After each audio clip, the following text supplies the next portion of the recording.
নাম হ'ল ৰঙা আলু বুটিয়া বুলি কয়। তো এইটো কি আলু খেতি কৰিছে? এইটো ৰঙা আলু বুটিয়া। কিমান মাটি লগাইছে?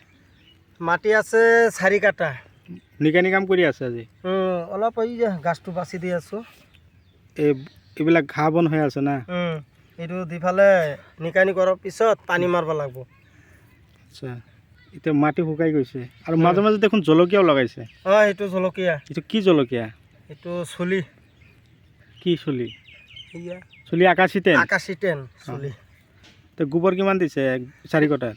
1 গাড়ীমান মাৰিছোঁ, 1 গাড়ী। 407 1 গাড়ী।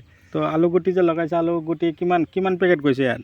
ইয়াতে 3 পেকেটমান গৈছে। তো 4 কটা মাটিত 3 পেকেট আলু দি একদম লগাই দিয়ে শেষ কৰিলে? সৰু সৰু আলু, ইমান ডাঙৰ নহয়। এইটো কি ৰঙা আলু? ৰঙা আলু লোকেলটো বুটিয়া বুলি কয়। প্ৰডাকশ্যন কেনেকুৱা?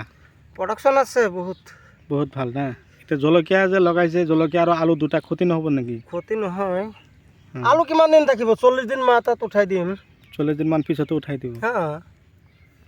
তো ৰাসায়নিক সাৰ কি দিছে? এইটো পটাছ, মাটি সাৰ, সুপাৰ দিছোঁ। Potash, urea? ইউৰিয়া মাৰা নাই, ইউৰিয়া পিছত মাৰিব লাগিব। পিছত মাৰিব। আজি খেতিত পানী দিব নাই? আজি নে ঘাঁহ বন চাফা কৰি দিব পানী? চাফা কৰিব লাগিব, চাফা কৰাৰ পিছত মাৰি দিম। তো এই জলকীয়া কিমান দিন বিকিব পৰা যায়? জলকীয়াটো 3 মাহ লাগিব। ইহঁতো 3 মাহ গছত লাগোতে 3 মাহ লাগে? 3 মাহ লাগে। জলকীয়া, এইটো জলকীয়া। তো পোকৰ ঔষধ কি দিলে? পোকৰ ঔষধটো এতিয়া মাৰাই নাই, মাৰিম কেইদিনমান পিছত মাৰিব লাগিব। ইমান ডাঙৰ হ'ব লাগিব না। আৰু এইবিলাক যে পচলাৰ কাৰণে কিবা ডাইটেন চাইটেন দিয়ে নে নাই? ডাইটেন মাৰি আছোঁ। ঠাণ্ডাৰ কাৰণে মাৰি আছে? ভিটামিন চিটামিন আলু খেতিত দিব লাগে? ভিটামিন দিব নালাগে, কিবা ঠাণ্ডাৰ ঔষধটো মাৰিলেই হ'ল। ঠাণ্ডাৰ ঔষধটো ডেলমা আছে, ডাইটেন আছে, এইবিলাক দিলেই হয় না? এইকেইটা দিলেই হ'ল।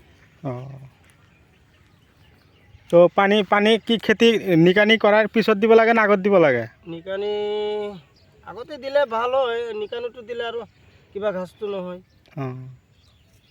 তো আলু ক'ৰ পৰা আনিছিলে?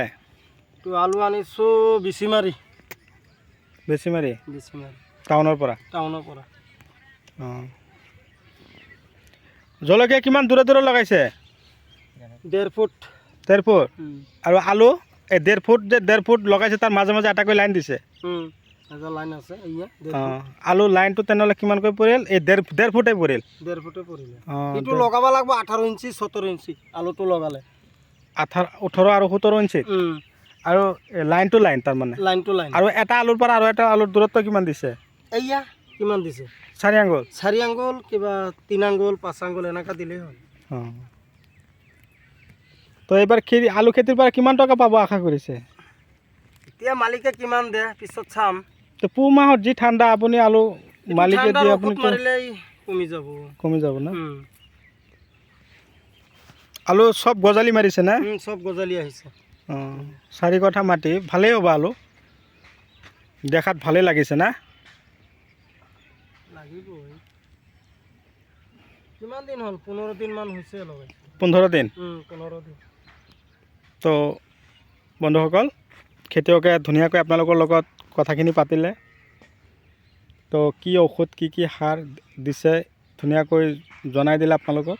আপোনালোকে এই পদ্ধতিমতে যদি খেতি কৰিব পাৰে, আপোনালোকে ভাল এটা ফলন পাব। তো আজিলৈ এৰিছোঁ, পৰৱৰ্তী ভিডিঅ'ত যাতে এনেকুৱা ধৰণৰ আমি খেতিৰ ভিডিঅ' আপোনালোকলৈ পঠিয়াব পাৰোঁ, তাৰ কাৰণে আপোনালোকে মোৰ চেনেলটো ছাবস্ক্ৰাইব কৰি দিব আৰু কাষত থকা বেল ঘণ্টিটো লাহেকৈ বজাই দিব, যাতে এনেকুৱা ধৰণৰ উন্নত খেতিৰ ভিডিঅ'ৰ ন'টিফিকেশ্যন আপোনালোকে পাই থাকে।